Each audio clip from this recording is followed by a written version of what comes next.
Today, we're talking to the two most knowledgeable experts for Walmart.com to talk about some exciting things happening for Walmart sellers, as well as some new Amazon launch strategies and more. How cool is that? Pretty cool, I think.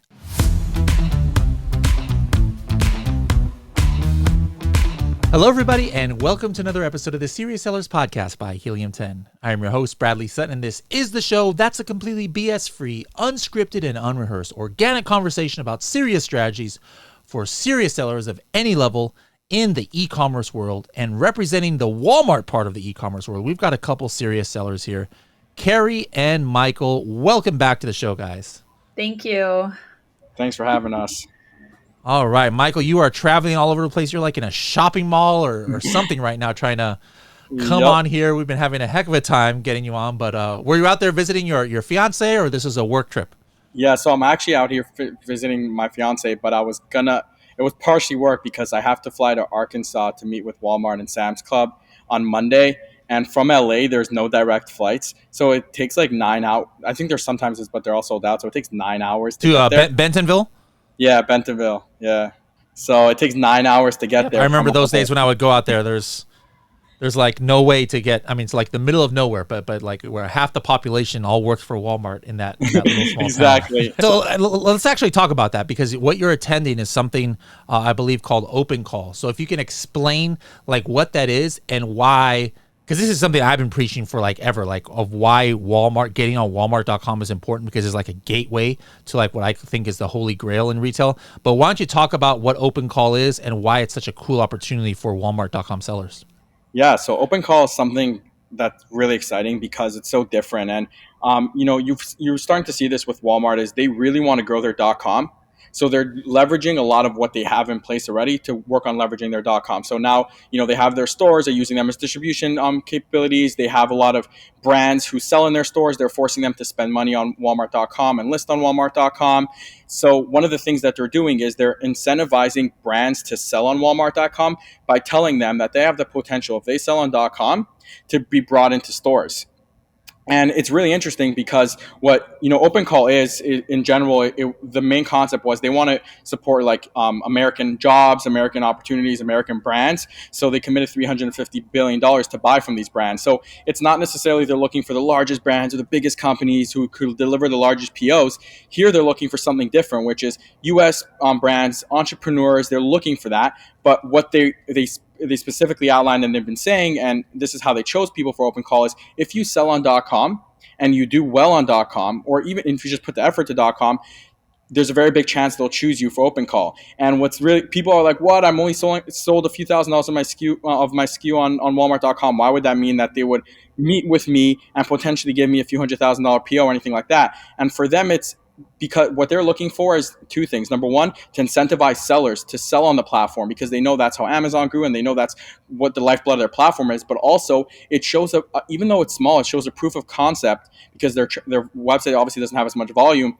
It shows proof of concept that their customers purchase with you, that you fulfill your orders, that you do good business. And that's why they've been choosing that. And we've, been seeing a lot of brands get accepted Open Call. So it's a really interesting opportunity where you fly down, you have an in-person 30-minute meeting to meet with the buyer and pitch them your products and pitch them why you're a great fit for Walmart. So it's a really interesting opportunity. It's opportunity for maybe your product to get into 5 stores, 100 stores, 1,000 stores, or a few thousand of their stores. And, that they'll be making decisions based on, but it's great to see that. And I think it's a really exciting opportunity for, small brands and entrepreneurs, because you don't usually get those opportunities. How many of your products are you presenting, and what's like, do you have a feel of if you're like pretty confident that at least a couple of them are going to get picked up? Yeah, I'm actually really excited about it. So for our supplement brand, we've been preparing. We're pitching, I think, 13 SKUs for Walmart. And what we came into it is Walmart chose one of our products that they want us to pitch, but Walmart wants to see assortment. They're very into assortment. So instead, we're like, you're right, maybe we'll get in because we're a good brand. We're an American company. A lot of these things we did do good on .com. We'll probably get in, but these products are not necessarily products that'll move off the shelves at Walmart because they're not the right price points. They're not marketed specifically for Walmart.com customers. So instead, what we did is we designed a full new line of SKUs that are packaged and price point specific for Walmart. So that way we have a much better chance of getting in, but also doing well if we get in and getting much larger store placement. So that's for Walmart for our supplement brand. And then for my fitness brand, we're actually pitching 7 SKUs.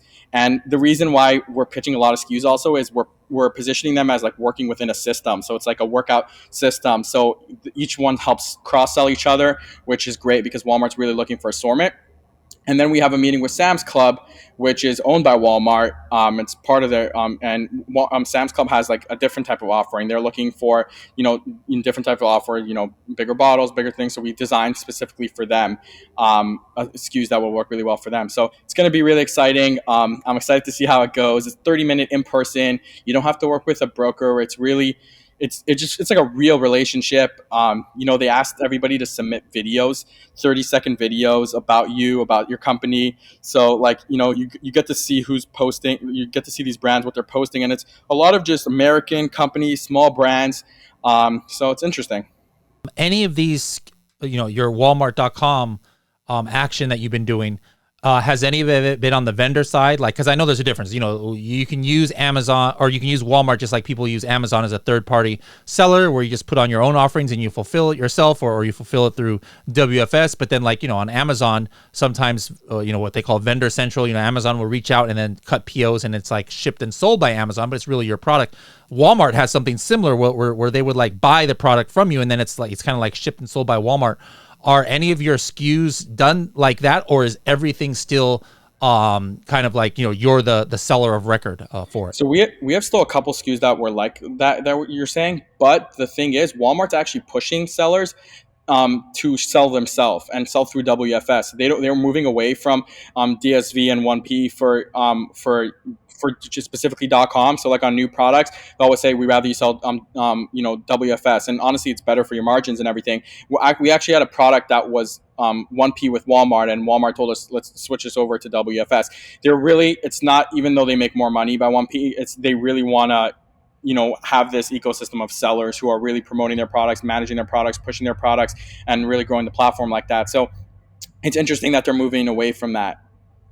All right, let's go ahead and switch gears now to Carrie. So Carrie, what about you've been running a big Amazon and Shopify business on your own, and you've been gradually getting things set up on Walmart. Like, what percentage of your Amazon catalog do you now have on your personal accounts, like actually live on Walmart? I just have a smaller percentage. I'm still in the process of getting some stuff shipped over to WFS, and so let's see. I basically put my biggest SKUs on there for now, and then I have some smaller ones. So I would say, let me just calculate. I don't know the percentage, maybe like 50%. Okay. Now, once you got things on Walmart, did you do anything as far as heavy PPC or search find by or something like that in order to get on page one of the main keywords that you're targeting? I'm still working on some of them for the keywords. My product's a little bit more niche, and I was thinking that I wouldn't get sales for some of the niche keywords, but actually that's where I'm getting a lot of the sales, is the niche keywords. So there is that, because I'm doing pay-per-click advertising, and so I can see where I've been converting. Once you get into WFS, you'll see a huge boost. So not only like I was doing PPC ads for one product that I hadn't sent into WFS yet, and they just weren't converting at all. And then once you put them into WFS, they start converting way, way better. So there is that whole piece of it. But so I've got a good amount in there, and the pay-per-click ads really help now that we are able to get to the top of search. So I've been able to get to the top of search for some really big keywords, which is really exciting. So I'm still working out the details on pay-per-click advertising and trying to refine it all. But it's been a pretty good, especially for one product that wasn't selling as well on Amazon. I put it on Walmart, and even before WFS, it was selling without even doing any ads or anything. Now, when you did your research for your listing optimization, your keyword research using Helium 10, obviously you used Helium 10 for your Amazon product, to know what the most important keywords are. I'm just curious, when you did that same thing for your Walmart and you used Helium 10, which has the accurate search volume on Walmart.com, like, was it the same keywords you found were the main keywords, or was it slightly different, or a lot different? They're slightly different. Some overlap, and some are more general, and they're not as difficult to, because I don't really go into the general keywords on Amazon for my niche products because it just doesn't make sense for me because it'd just be way too competitive. But on Walmart, I can. So I've been experimenting that. There were some, I did a PPC campaign where I had some really big volume. Like there was 150,000 searches a month on some of these keywords, like that kind of range. And I just started losing money on those because I'm just going against some big people. But it was a good try though, but yeah, I probably wouldn't even show up for those on Amazon. So at least I had that. Okay, cool. Yeah. On the same subject of launch and getting to page one, Michael, you have, more experience than almost anyone because you have so many clients that you help, get onboarded onto Walmart and help them out. So like, what's working for you guys? Like, I'm sure you have different strategies for different people depending on their size and stuff, but what's a general strategy of people who are just getting new, launching their products on Walmart? How are you getting them to page one of their main keywords? That's a great question. So, obviously, we deal across most categories. So every category has a little bit of specifics, but across the board, it's really just a few fundamentals. We won't start doing any work on an account or for listings unless we're fully recreating the listing. And what I mean by that is fully restructuring the listing. So that means everything from and it doesn't matter. People tell us, oh, I already have my listings made and all that. We go from the beginning where we'll rewrite, do the proper keyword research, obviously leveraging Helium 10. There's so much accurate data on which keywords to pick. And, you could spend all this time and, be convinced because Amazon so well that there's certain keywords that are really important. And, by just, taking a little bit of time to check the search volume on some of these on Walmart, you'll realize on Helium 10's Walmart tool, you'll realize which ones are important. But we'll properly structure the title, descriptions, key features, specifically for Walmart's best practices, keeping in mind, Walmart's best practices in regards to what they say they want, and then also what the algorithm wants. And sometimes it's two different things, because Walmart will say they want certain things, but the algorithm will favor certain things. And Walmart's working on trying to make everything that they want be what the algorithm wants, so to say. But basically keeping that in mind and then properly structuring the back end of listings is so important for Walmart. What I mean by that is all the attribute fields. Making sure that all the categories are right. There's a few levels of categories within Walmart. There's like product type, category, there's category paths. A lot of times your listings don't get put in the optimal ones and you have to open up cases to switch those. So we'll make sure the listings are structured really well and really high listing quality score. That's really important. So we'll make sure it has a really high listing quality score. From there, we'll make sure that the conversion rate touch points are addressed because Walmart's algorithm is very strongly based on conversion rate. So if you're making sure that you're addressing the conversion rate metrics, then you're going to be in a good position. So making sure your WFS badge is there, making sure, and even if you don't have WFS, you have fast shipping badge, so 2-day shipping is showing up, making sure your price point, sometimes we'll do we'll do either clearance or reduced price that helps with your conversion rate and your click through, as well as obviously, reviews, pro seller badge. There's different levels you could go into conversion rate, but we'll adjust whatever we can with conversion rate. From there, with very, very just strategic advertising and not even too much, you could usually rank for most of your top keywords really quickly. So that's our base strategy. Now, with certain categories and certain products, you're going to need to be more aggressive, right? With supplements, 6 months ago, you didn't need to. Now you need to be more aggressive with it. So we might add some very specific search find buys. We might, upfront invest a little more in reviews. And that depends category by category. But to not overcomplicate it, it's really just making sure your listings are structured correctly. And from then on, you're in a really good position. Otherwise, you're fighting an uphill battle, which you're just eventually going to lose or eventually have to, or you're going to have to spend more money and time and effort on every effort you're trying to do. So that's really been working really well for us. For us, it's like we try to get ranked for all those keywords that really matter, that bring in sales, but also those keywords that are important, that are not bringing enough volume yet. What's great is we've been able to see that we've been able to rank for these keywords, maintain rank, and then even though they're not bringing big volume, as the platform's growing or as seasonality grows, things like that, we're maintaining those positions and we're gaining those sales and gaining traction there. So it's very important for us to maintain those organic positions in the stronghold. And to Carrie's point, there's a lot of times in catalog, we'll onboard a new client, they'll have like a few hundred SKUs and they'll be like, I really want you to focus on these SKUs. These are my top selling SKUs. And we'll tell them, You're right, those are your top selling SKUs on Amazon, but like there's a ton of opportunity on these other SKUs, which you might have not had any chance to launch on Amazon. Way too competitive, price, whatever the case might be. And there's sometimes a lot of opportunity for those, or sometimes there's a lot of search volume around those. So, really by just spending time on the platform and just even shopping, searching around, you get an understanding of it and you're able to really see how to best position your catalog. I wanted to switch gears, Michael, a little bit to Amazon. Now, I talked about this in the episode 350, the Maldives episode launch, and I said that I was going to be trying like a sample run on this. But can you talk a little bit about the success you're seeing with PressX Live and some of the success stories? I talked a little bit about in the episode. Alina had told me a couple of stories that I shared about some crazy traction, but explain the concept behind this kind of new-ish method of launching, like why it works, and then a little bit of how it works, and then maybe some, couple, you don't have to say the specifics of what product they had, but a couple maybe success stories you can talk about.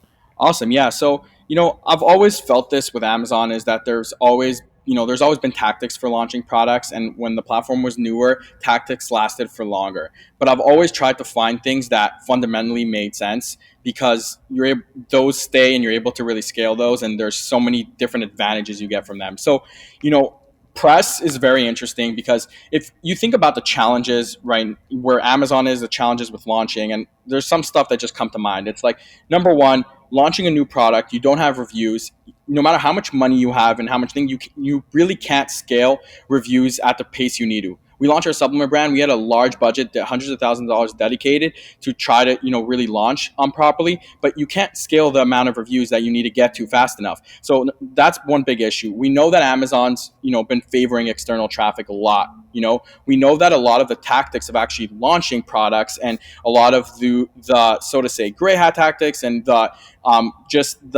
I guess you could say the hacky tactics, they just started working less and less. So they haven't been feasible. So the way press is, I think it really addresses those touch points. So the way press is with PressX is basically you pitch your product, PressX pitches it to publishers, right? Different publishers who want to actually write about your product. Now, by them writing about your product, the reason why they do it is normal press. The way it works is different authors, people with connections, reach out to different authors, different writers, try to get them to write about a product. The writer's a lot of times not really interested in writing about it, but also the publication's not really interested in promoting it, right? Because why would a publication promote a product that they're not going to really be making sales from, or they're making very small affiliate sales? It wasn't so advantageous for publication. So even when you get an article written, a lot of times it wasn't driving a lot of traffic.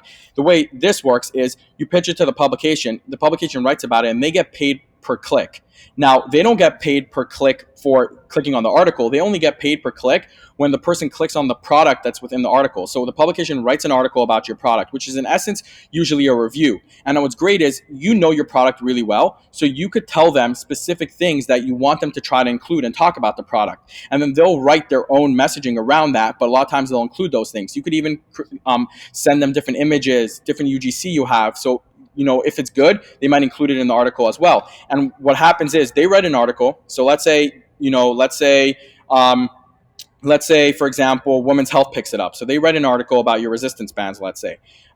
They write a whole review. The writer, a lot of times they'll use the product before. They write it from their experience. They'll also, bring in reviews that they'll see on Amazon or from your site or whatever. It sounds really trustworthy. So now somebody, a customer comes or a reader comes, trust Women's Health. So there's a certain level of trust there. They're reading this whole article. It's a sales pitch in essence, but there's also it coming from a review. So there's another level of trust there. So they're sold on the product benefits, and trust. So now when they click on that product, they're very, very inclined to purchase. They don't need a bunch of reviews. They're not shopping like the Amazon shopper that's looking for 1,000 reviews or 2,000 reviews or what has more reviews. They're already sold on the product and trust the product because the author, but also because of the publication that put it out. And they understand the benefits of the product.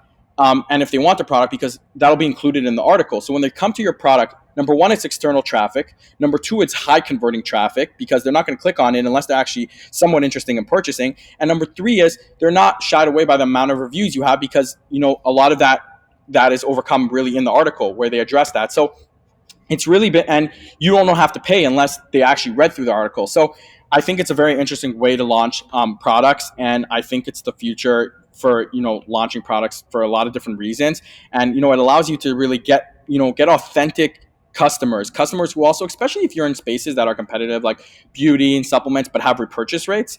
These is type of things where you're spending money on those acquisitions, but those are really good customers that are going to probably come back and repurchase, as opposed to giveaways and things of that nature. So it's been really interesting. We've been doing some tests, and we saw how, like, for certain beauty product that we were doing it on, how not only the sales grew so exponentially during that period, and it was actually profitable during that time, which I wouldn't expect it always to be profitable, right? Like on that initial purchase, but on these initial purchases, it was profitable anyway.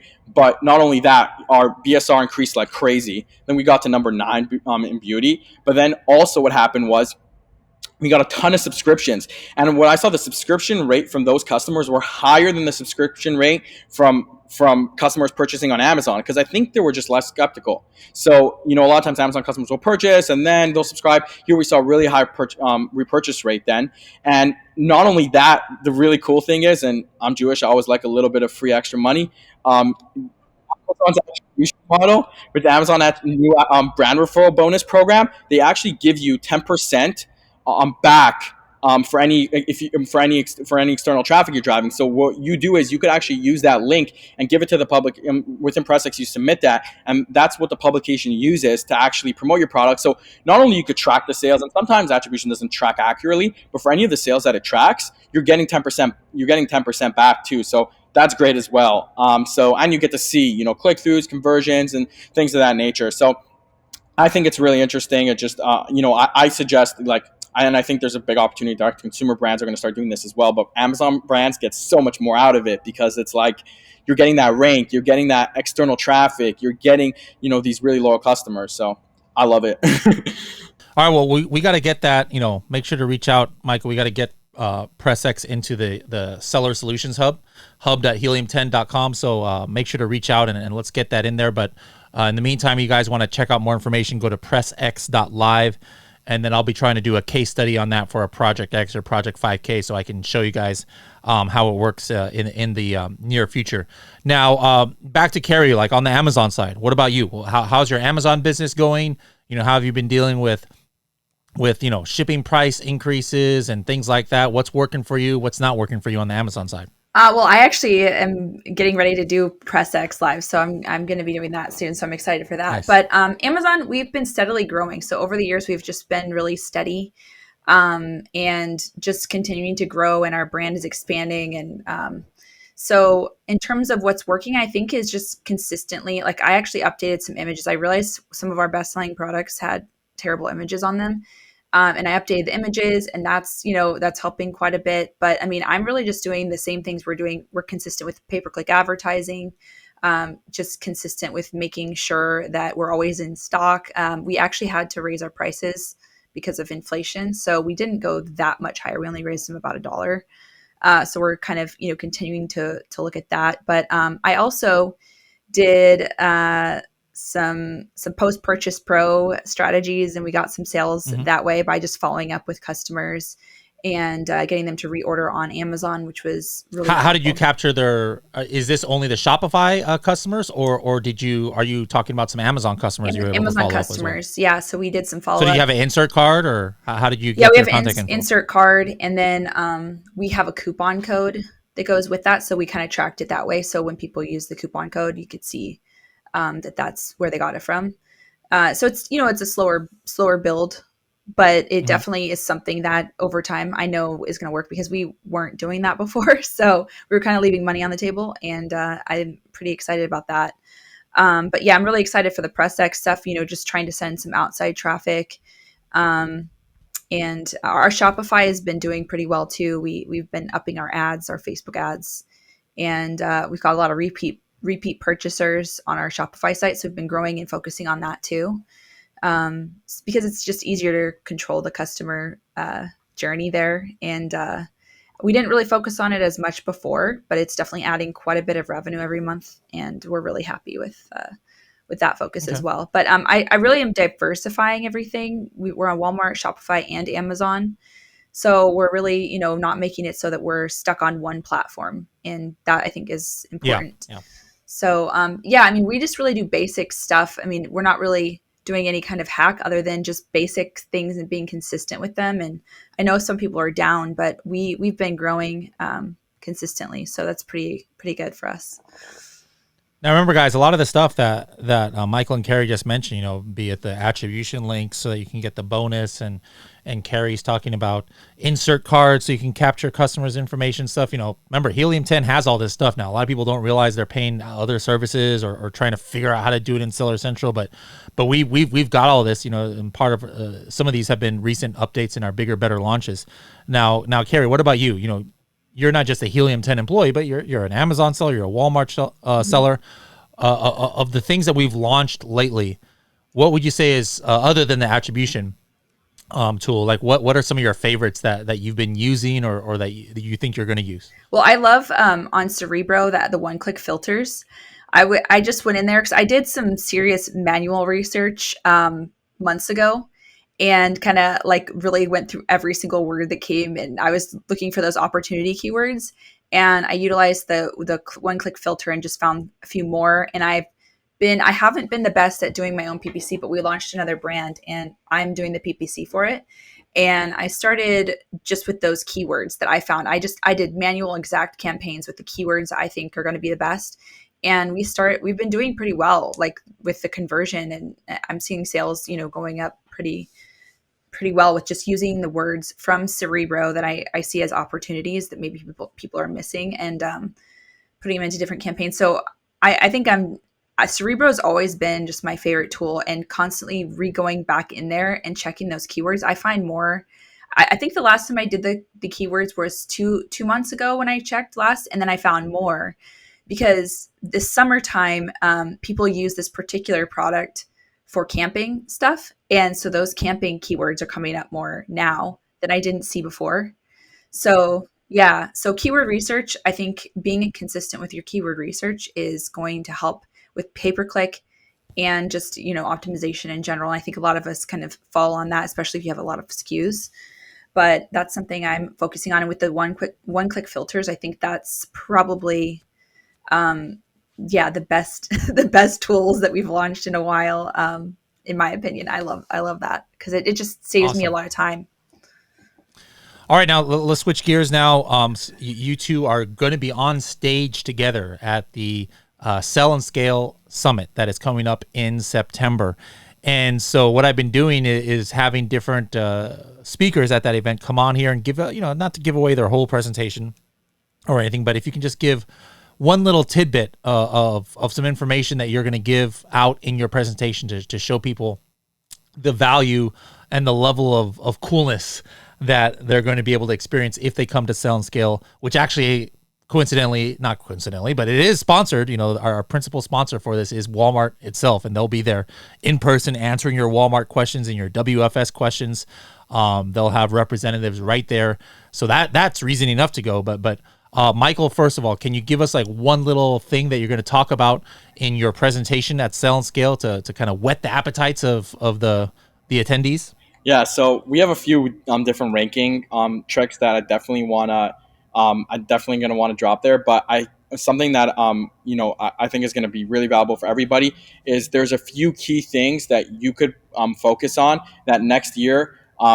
You'll have a very, very, very high chance of getting your product accepted to open call. And we had a lot of clients that by just properly structuring a few things and paying attention to a few things, we're able to get them into open call, and they'll actually be there with me at open call this year. So we're definitely that's gonna be how I'm gonna finish it off. And there's a few really interesting things there that people aren't paying attention to that I've heard directly from our contacts at Walmart. So I'm excited for it. But we're definitely gonna want to try to cover a lot of fundamentals that people don't know and that people don't think are important, and showing different case studies and how you could see different changes make so much of an impact, and which changes, because there's so much stuff you could focus on Walmart, but like showing which things and which changes are the ones that make the impact. So that's what we're going to want to focus a lot on. Cool. What about you, Carrie? What's something on your part of the presentation that you can give out now that that you're going to be talking about? Well, I'm working on just testing some different ranking strategies, and I've got a lot of different products going in. I'm going to be sharing my results as well. I know Michael has some case studies, but then it'll also be kind of interesting for everyone to see, you know, just from a normal seller, what it's like putting these strategies into place and what the outcome is. And, you know, basically I'm going to just share what I'm doing and how it worked. And, I think it's going to be really good. So yeah, working with Michael on that. I don't want to give too much away because I want people to come. So ranking strategies, and using our tools to your benefit. So let's go ahead and close it with our 30-second tip of the week. It could be be about Walmart, could be about Amazon. Michael, what's your TST of the episode? There's so many different ranking tactics you could do. But if you're going to be investing money in ranking, you might as well invest in these channels and these, so to say, tactics and strategies that have, that actually build your customer base. And I know it sounds obvious, but with spending the same amount of money and just thinking through on customer acquisition and actually good customer experience, you're able to actually build really solid ranking strategies and really solid ranking groups. So. All right.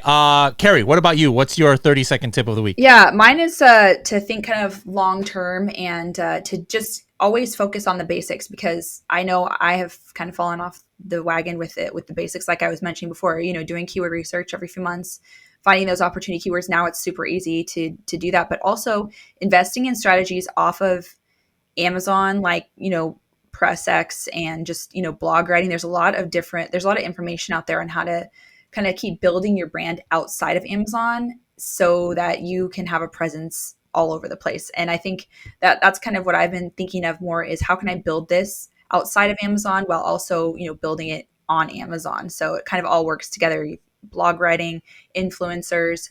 What's your long-term thought? Not just some sort of next hack or like, I'm going to just, quickly do this or that, but just thinking about the long-term and just doing the things every single day, making it a point to continue to grow your business. So that's my tip. Is basics. All right, guys. If you're interested to see and meet in person Michael and Carrie, see them on stage, interact with them, party with them at the Nelly concert, make sure to sign up for Sell and Scale, h10.me/S3, h10.me/S3. And the discount code to save $100 off is S3BS100. S3BS100. So make sure to attend there. I'll see you guys there, and I'm expecting both of you to be in my Zumba class that I'm doing on the first day, so that we can be dancing it and be able to eat and drink as much as we want, because we burned all the calories in the morning. And one last bit of trivia. You guys won't know this, but I want to see if anybody who's watching this on YouTube, I'm wearing a very unique hat here. And if a little tiny H you can see, which is why I'm wearing it. There's like a helium, but this is not a helium H. Anybody know what team this is? I'm going to give a helium 10 backpack maybe to somebody who puts the right answer on our YouTube version of this podcast, because I love wearing hats that have the H, obviously, for helium 10, but this is a very unique team right here. So anybody know what this logo is? Anyways, guys, thank you for joining us, and we'll be seeing you in September.